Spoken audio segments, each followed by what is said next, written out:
Welcome to Straight Talk with Jon Brunson. So this week, it is our first podcast ever. So what we're really focusing on is Q&A with the fans. We've done a lot of seminars over our 21-year TV career and have always had a lot of fun with that, talking to the fans about what they want to talk about. So our first podcast ever is going to be hunting related. Surprise, surprise. And we've got a few questions from fans all across the country. So our first question comes from Jim Cobb from Ohio. He says, what is your advice on calling whitetails, as far as doe bleat, rattling, grunt calls, etc.? Okay, so this is an interesting question, and I've definitely gotten this question a million times over the years, doing seminars for, Bass Pro Cabela's, trade shows, etc. And, my advice on calling has really not changed in a long time. So, I've been hunting whitetails all my life. I got my first bow when I was 8 years old, and bow hunting, whitetails has definitely been my passion. If I was going to say, hunting for a living for 21 years, if I was going to say, I was an expert in anything, I would say bow hunting whitetails is probably where most of my expertise lies. So it's a critter I understand pretty well. And when it comes to calls, I'm not a big fan. And again, you'll hear me, if you continue to listen to me over the course of time, I'm sure we'll talk about scents, and actually I think there's a question here about that too. So my advice on calls is, again, I'm not a big fan, and when I say I'm not a big fan, it doesn't mean I don't like to call. It's just, again, when we're giving advice kind of to the masses, and we're sitting there doing a seminar with, 500 people in the auditorium, and, they're your everyday hunter, working their butt off 9 to 5, hunting on the weekend, going to their hunt lease. Not a lot of guys get to hunt the way that we get to hunt. We're a little spoiled. So, I definitely think back to bow hunting all my life. In my 20s, I was a madman. We had leases, Florida, Georgia, Alabama, working all week, driving Friday night, getting into camp, hunting over the weekend, hanging stands at night. I mean, trying every gadget you can trying every scent you can try. I mean, especially going back into the 90s, I would say just about every little gadget known to man to try and help you shoot whitetails, I've tried it. So when it comes to calling, I would say my grunt call is my favorite call.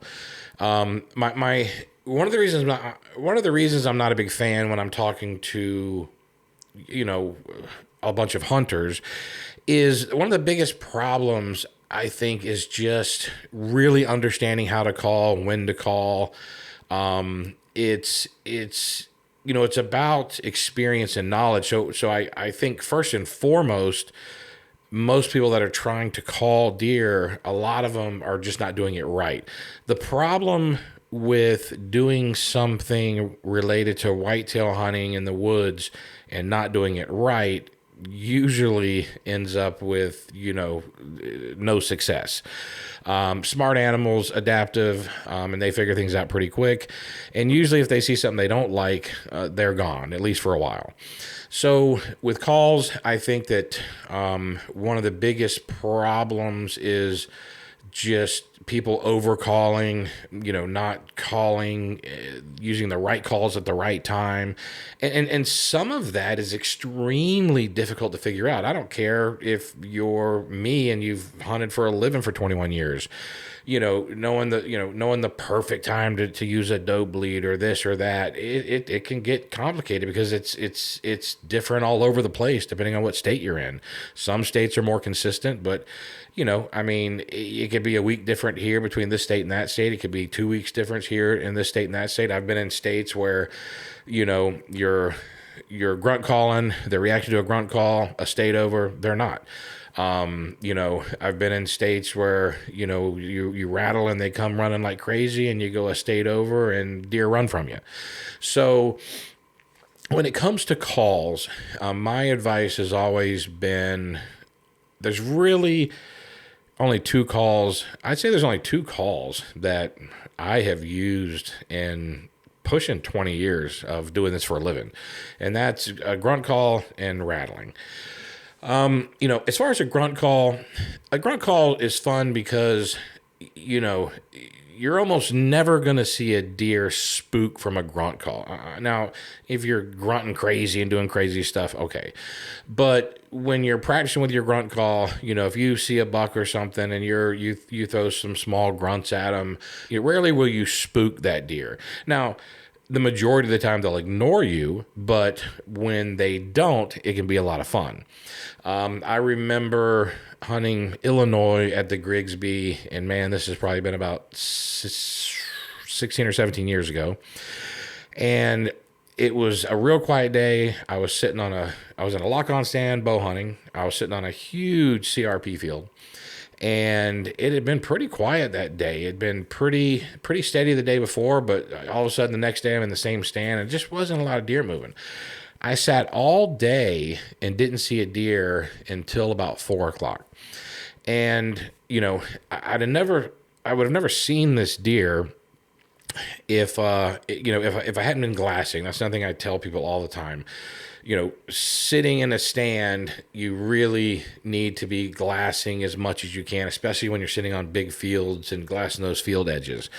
I cannot tell you how many deer I have spotted glassing that I would have never, ever seen or never known they were there if I wasn't scanning my surroundings on a pretty regular basis while I sit in my stand. So I was sitting there and I was scanning the field, and man, about 500 yards away, I was kind of scanning from left to right with my binoculars, and all of a sudden I saw an ear flicker.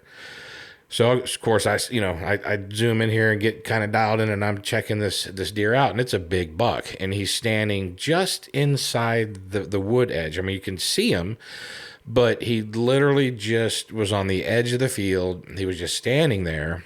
And he wasn't moving. I mean, he'd move his head a little bit left to right. You'd maybe see an ear flicker. But he did this for probably 10 minutes straight. It's another thing I try to tell people, especially when you're sitting on big fields. Just because, people get in the habit of sitting on a big field and they're kind of relaxed and they're not, paying attention like maybe they should. Because once a deer get in the field, we'll start paying attention. Well, most of the time, when it comes to a big buck, and that's what we're after, that big buck's not going to just bolt out into the field. He is going to come to the edge of that field. He's going to stay in cover, and he's going to stand there. And they are extremely patient. They're not like us. They don't have anywhere to be. They're out there to eat, drink, breed, and survive. And so it's nothing for a big mature buck to stand on the edge of a field and just literally stand there for 10 or 15 minutes and just look around and barely move. And, if a deer does that and you're sitting in a stand somewhere on that field edge, if you're up moving around, goofing around in your stand, more than likely he's going to see you. A big buck like that's usually not going to blow. He's going to turn around. He's going to go back the way he came. And then you're going to, end your hunt going, gosh, man, I can't believe the deer aren't moving. I can't believe I didn't see anything, when maybe there was a, 160 staring at you. So that was the case with this deer. I picked him up with my binos. He was about 500 yards away, opposite side of the field, and he was just standing there looking around. So, I just watched him to try to see what he was going to do. I had my grunt call, which, the grunt call is my favorite call, probably the call that I use the most. And I was kind of waiting to see what he was going to do. If he was going to start to walk back in, I was going to grunt at him. If he came out into the field and was not heading my way, I was going to grunt at him. So he finally stepped out into the field, and when he did, he turned and started to walk away from me. Well, when he did that, I just hit a few grunts, just kind of a sequence of kind of basic grunts. When I did, he stopped. He looked back my way for a second. He turned back and just started walking again, right? The same way he was going. So at this point, I did a tending grunt, okay? So I acted like a big buck was chasing a hot doe, in this guy's territory, and I'm over there doing a tending grunt, And this deer spun around and he closed 500 yards so fast that, I mean, by the time I put my grunt call down, got my bow off my bow hook, and got kind of ready for a shot, he was in front of me. I mean, he was walking from my right to the left. He was about 30 yards, and he was 10 yards from getting downwind of me. So, right before he got downwind of me, I drew and I shot him. The deer was a 163-inch deer, beautiful 10-point, big mature buck. And it's a perfect example of how, glassing and paying attention, and more importantly, how a grunt call can be really effective on killing a big buck. So again, the grunt call is my favorite call. It's a call that you can play with in the woods. You can practice without usually spooking too many deer. You'll, like I said, most of the time you grunt at a deer, he may ignore you, but when they don't, and they do come, it's really exciting. So I'd say the grunt call is my go-to. I'm either doing basic grunts, more early season, if I'm just trying to get a deer's attention, trying to maybe just get, him curious enough to come my way, especially if, bow hunting. And then, once we get into the rut and I know, bucks are chasing does, then the tending grunt is a killer. So if you can put out there, some really nice tending grunts at the right time on a big buck, I mean, you'll be amazed. I mean, they'll come to you on a shoestring, and they'll come a lot of times at warp speed. So grunt call is my top call, and it's a call that I feel you can make the least amount of mistakes with. Rattling is really, I'd say, the only other call I really use. Rattling is a blast, but rattling, it's all about timing. It's sometimes it has a lot to do with what state you're in. And a lot of it has to do with your buck to doe ratio.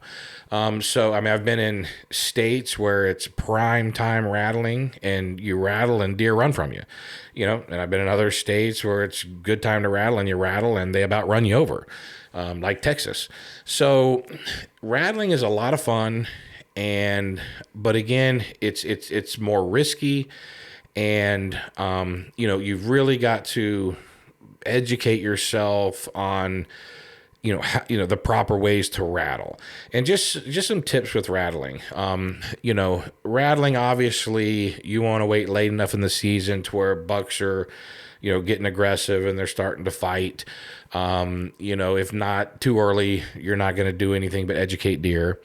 The other piece of advice I would give about rattling is when you rattle and you go through your sequence and you put your, horns down, your rattling bag, whatever, be ready, but be ready and sit still and pay attention for, at least 20 minutes. I see so many people will rattle, and then they look up, nothing's there. They hang their horns up and they're back on their phone. So, sometimes it takes a while for that buck to get to you. And another thing that I'll say that's really important that I think a lot of people don't understand is that buck knows where you're at. So let's say you got a buck 500 yards away from you through timber. Okay. He can't see you, a lot of woods between you. You grunt, you rattle, and that buck hears you. Well, this is where it kind of circles back to what I said earlier about overcalling. A lot of guys will grunt or they'll rattle, and then, nothing happens in a minute or two, and then they keep it up. And it's just like turkey hunt, and for those of you who turkey hunt, we've been there where you're calling a bird and he's not coming, and you're calling a bird and he's not coming, and well, screw it. You get up and you're like, you're going to go move to that bird, and you stand up, and all of a sudden he's standing there looking at you. So rattling and calling whitetails can be very similar. When you rattle and that buck, let's say maybe he's 500 yards away, hears you rattle, if you don't rattle or make another noise, if that buck decides to come to where he heard that rattling, he's coming to your tree. Like, that buck knows where you're at. So again, I always tell people, especially with rattling, which carries, a grunt call, you're not going to get, especially depending on when, you're not getting a ton of distance. But rattling, you get some distance. So especially with rattling, when you get done rattling, be ready, pay attention, and, try to give it at least 20 minutes or so before you try to rattle again, or 20 or 30 minutes just to kind of see what may come in. And again, with rattling, it depending on the time of year, depending on the buck to doe ratio, depending on how fired up the bucks are, I've rattled and I've had bucks come blowing in at Mach 12. And then, I've rattled and had a buck come in 15 minutes later, tiptoeing in, sneaking in. You never heard him. He's circling around trying to get downwind. So, the biggest thing with calling is, again, I think the grunt call is your go-to. I think rattling can be a lot of fun if you make sure you're doing it at the right time of year, and you're also doing it the right way, again, by rattling and then really sitting still and paying attention for that 20 or 30 minutes to see if something's going to come in. And if you're gonna sit all day and you want to rattle all day, I would give it half-hour increments, at a bare minimum. So that's kind of my take on calls. I know there's a lot of other things out there, your doe bleats and all of that stuff. I've never personally had a lot of experience, or I've personally not had a lot of success with like the doe bleats and, fawn and distress. And I just, in my early years, definitely in my 20s, I was a madman and I was out there rattling and grunting and bleating and flipping the can up and down, and you name it, I did it. But I just, seemed like I never really had any success when it came to anything, outside of rattling and grunting. Now, I'm sure there's a lot of whitetail hunters out there that would disagree, and they may have perfected the doe bleed in the right time of year, and they may have great success with it. Fawn in distress, maybe it brings in the doe that brings in the buck. I'm sure they're out there.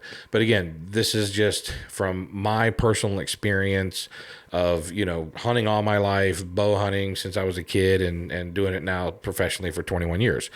All right. I think that's a nice little piece on calling. Let's look at our next question here. And again, we tried to group questions for each podcast to kind of keep them in the similar subjects, so we're not all over the board. All right. So Darren Sneed from Illinois. What is your thoughts on using scents for whitetails? Okay.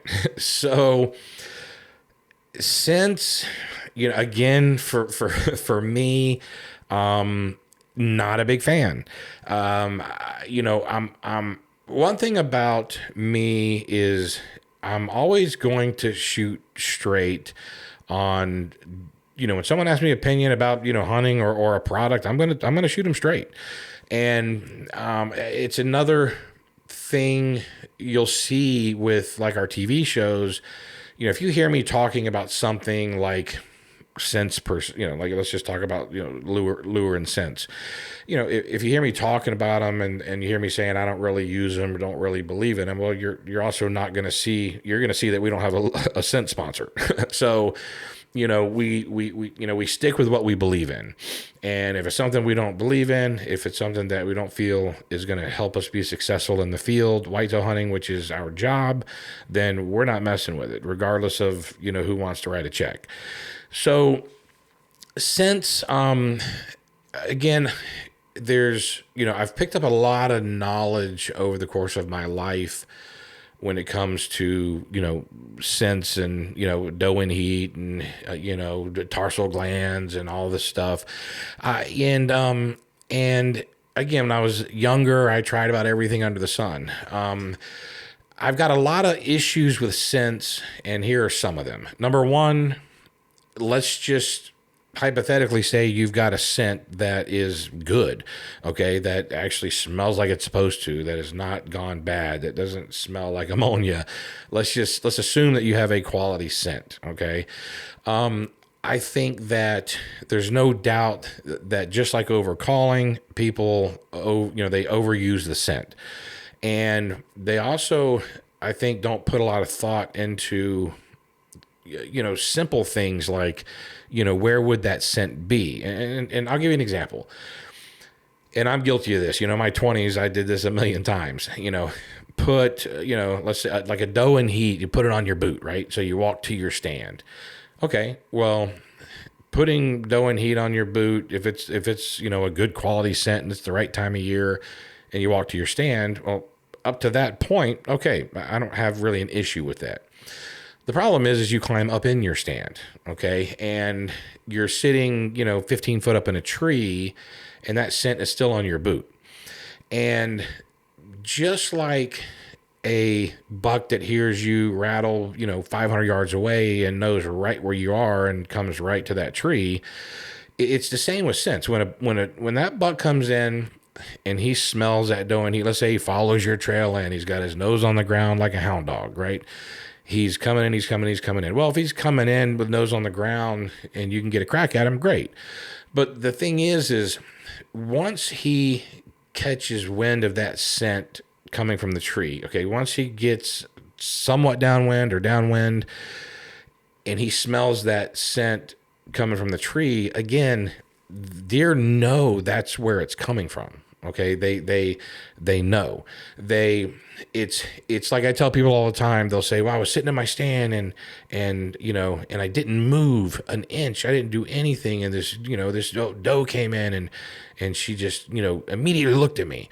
And I try to explain to people that their senses are amazing. So if a deer comes in and you haven't moved, and all of a sudden it looks straight at you, there's a good chance it has smelled something. And the thing about a deer is when it smells something, it knows exactly where it's coming from. When it comes to scent elimination, we're never going to eliminate all of our scent. So the key is not really to become completely scent free. The key is to suppress your scent and eliminate as much of your scent as possible, so that when you're sitting in that tree and that deer smells you, that faint smell makes that deer believe that scent's coming from 1,000 yards away and it's not a danger. What you don't want is for that deer to peg that scent to you sitting in the tree, and that's what happens most of the time. So when that deer smells that smell, they look up because they know exactly where it's coming from. And doe in heat, coming from 15 feet up in the tree is not natural. And so to me, it doesn't work. I mean, there's probably a lot of guys that would disagree with me. But again, this is, my podcast and this is my thoughts based on, my personal experience, bow hunting whitetails for a living. So, that deer knows exactly where that scent's coming from. So again, that's an example of, I think, using a scent the wrong kind of way. Yeah, you're better off doing a drag rag, with doe in heat to your stand, and then, getting up in your stand and keeping that scent off your body. The other issue, probably my biggest issue when it comes to scents is the quality. And again, I'll give some examples. Now, I don't know every scent company on the planet. I don't know all of their processes. There's new stuff coming out every day. So, I can't sit here and say that no one has figured this out yet. Maybe there's some scent companies that have figured this out. I have no idea. But, when I was using scents, and this is going back a ways, the biggest concern that I had was, does it smell like it's supposed to smell? And so I started doing some tests. And what I did was I had a buddy of mine, still do, in Indiana, who owns a deer farm. So what he would do is late October, and the first does start coming in, he would fill up a half-gallon milk jug of absolute fresh doe and heat urine. Okay, then he would flash freeze it, and then he would overnight it to me. So I could literally be in the woods the next day with, real genuine doe and heat that was inside of a doe 24 hours ago.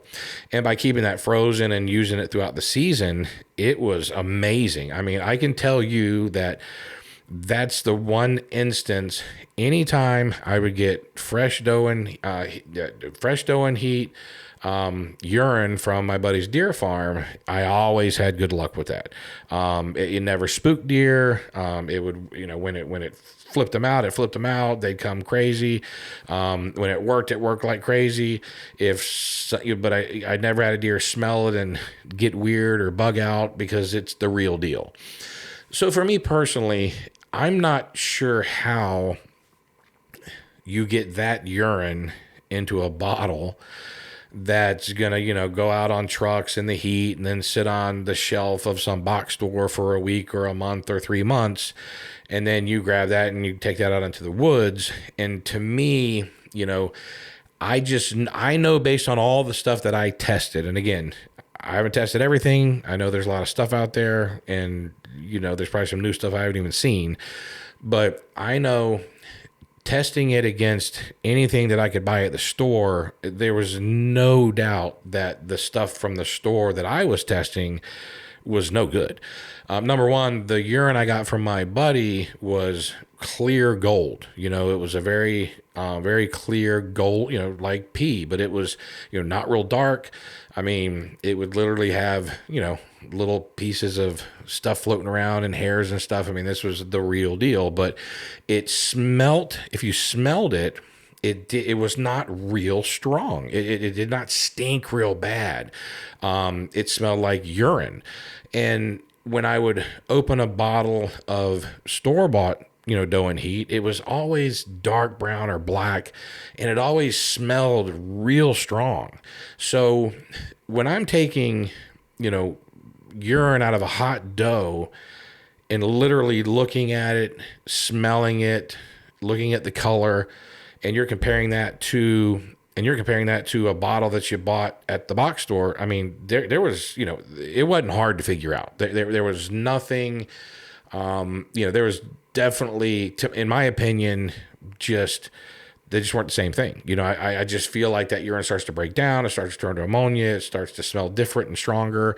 And the bottom line is, if you're putting something out there, in the whitetail woods, especially with a mature buck, that is, not the right stuff, it don't smell like it's supposed to smell, all you're doing is educating deer. So for me, and again, going back to my early days, I mean, if we killed a buck, we'd cut off his tarsal glands, we'd freeze them, we'd hang those with strings. Anytime that I did something that, I knew came from the deer, anytime we took fresh tarsal glands and froze them and used them, we had good luck. Anytime we used, doe and heat urine from real deer, and flash froze it and used it that season, it worked well. Anytime I used anything store-bought, different types of urine, buck urine, doe urine, tarsal gland, I never had much luck with it.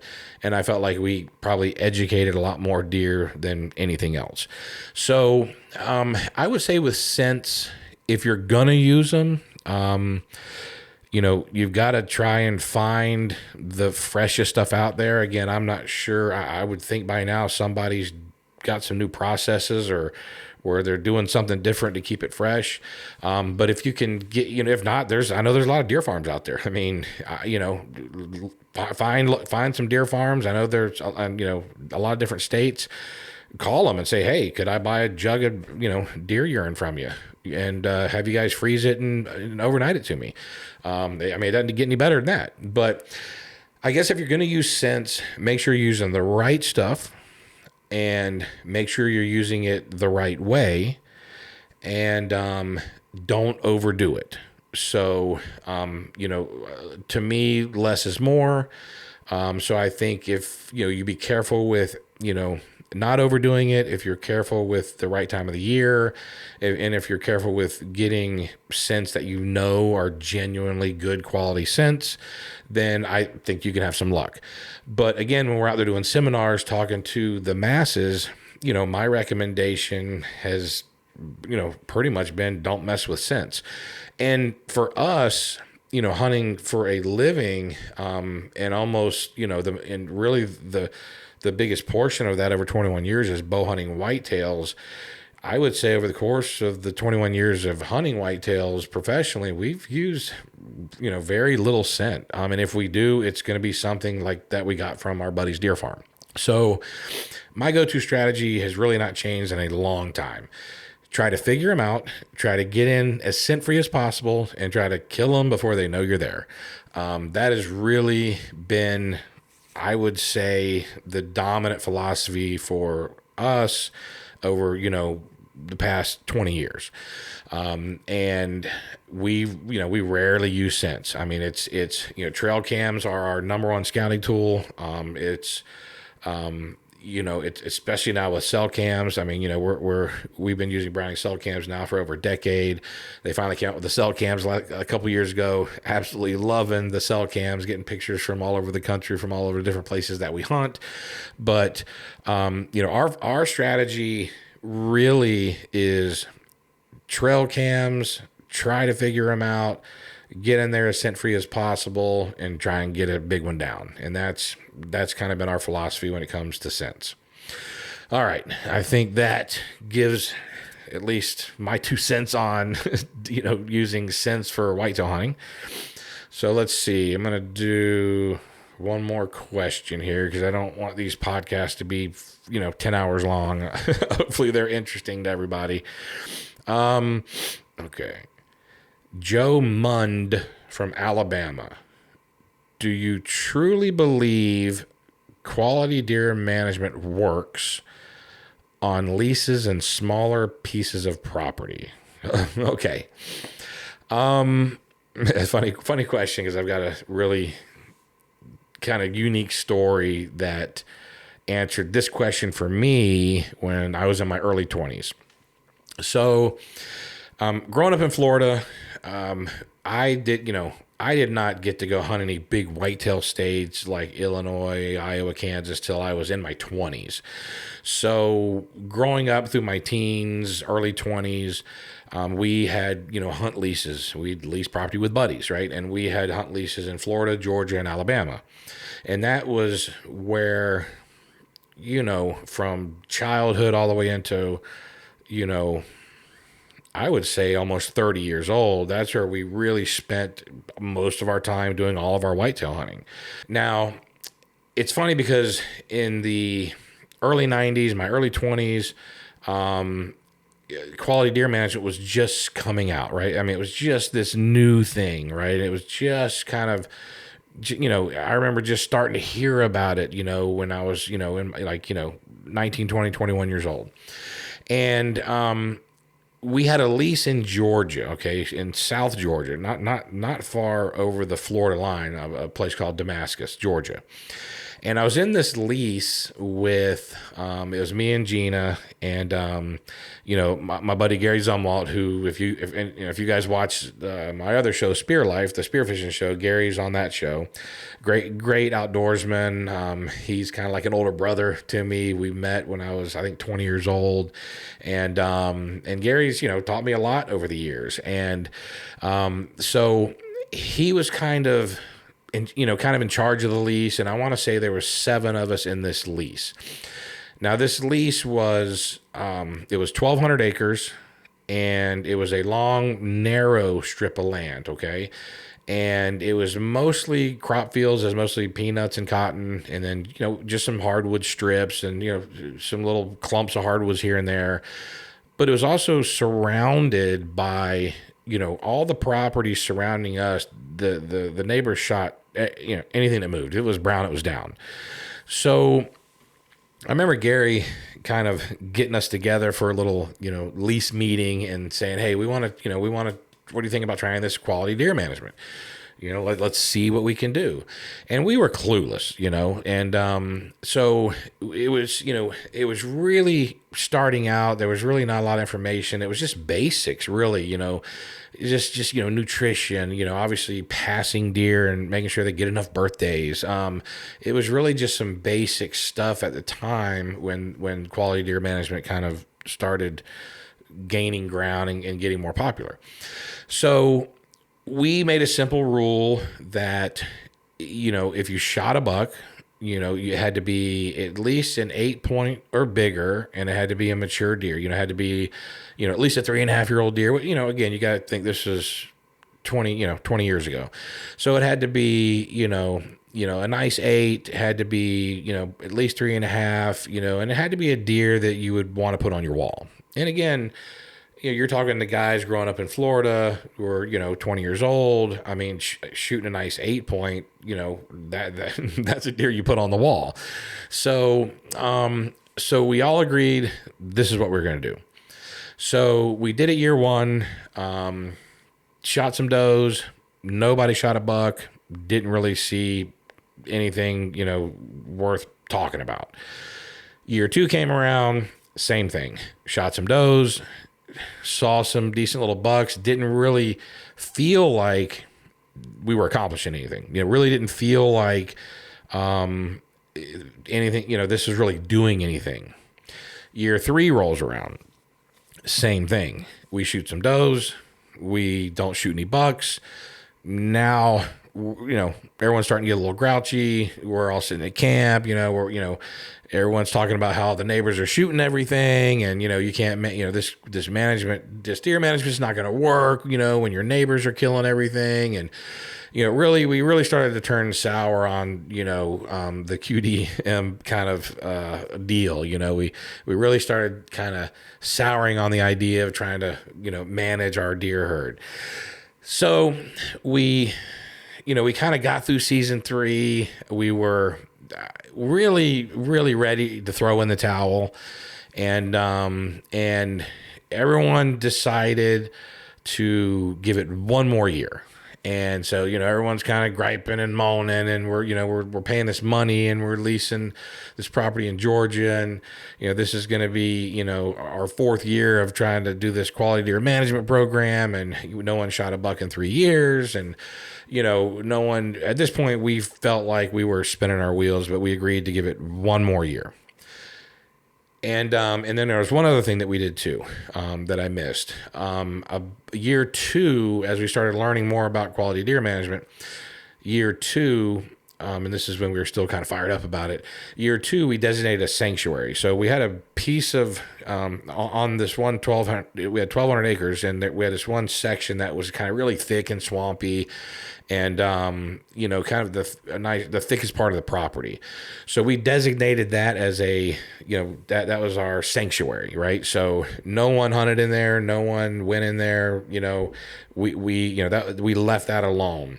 And of course, as we were reading up on quality deer management, that was one of the things they recommended. That way deer had somewhere to go without the constant pressure. If neighbors are blasting all around your property, well, those deer are going to go to that sanctuary because that's not what you're doing.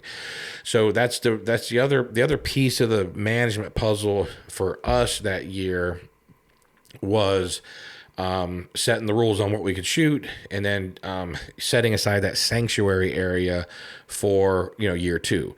So anyway, I went through year 2, nothing. Year 3, nothing.